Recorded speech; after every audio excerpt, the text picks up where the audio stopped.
વર્ષ 2023 થી નડિયાદ શહેર જિલ્લા કોંગ્રેસ દ્વારા બસ સ્ટેન્ડની અંદર પડેલા ખાડાઓ માટે વારંવાર આવેદનો અને અરજી કરવામાં આવે છે કે આ બસ સ્ટેન્ડની અંદર ડમ્પરનો રોડ કરવામાં આવે, પરંતુ તંત્ર દ્વારા ગ્રાન્ટ પાસ થયા હોવા છતાંય 50 લાખ રૂપિયાની ગ્રાન્ટ પાસ થઈ છે, છતાંય છેલ્લા 3 વર્ષથી અહીંયા ડામરનો રોડ કરવામાં આવતો નથી, જેને લીધે ઊંડા ખાડા પડી જાય છે.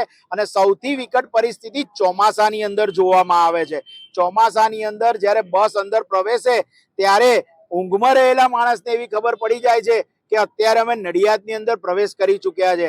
સાક્ષર નગરીને આ તંત્ર દ્વારા ખાડા નગરીમાં ફેરવી દેવામાં આવ્યું છે.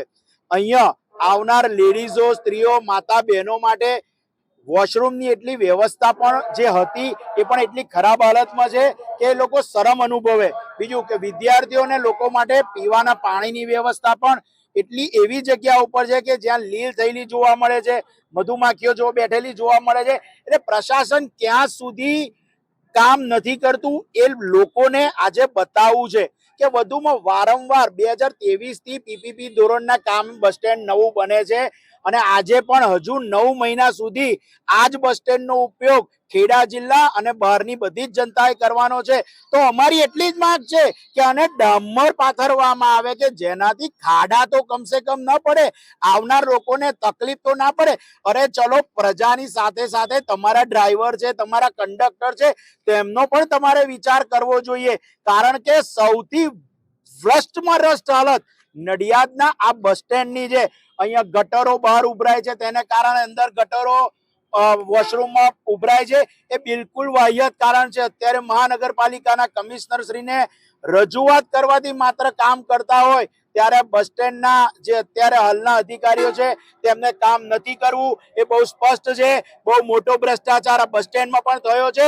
અમારી એક જ માંગ છે, પ્રજાલક્ષી માંગ છે કે અહીંયા ડામરનો રોડ, ડામરનું સરફેસિંગ કરવામાં આવે.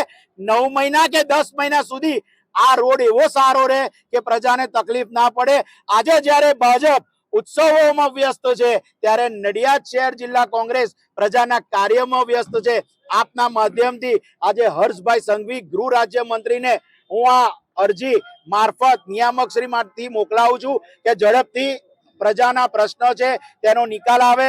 અમે લાખો કરોડો રૂપિયા નથી માંગતા, પણ હું માનું છું 2-5 લાખના નાની રકમથી અહીંયા રોડનું કામ થઈ શકે છે.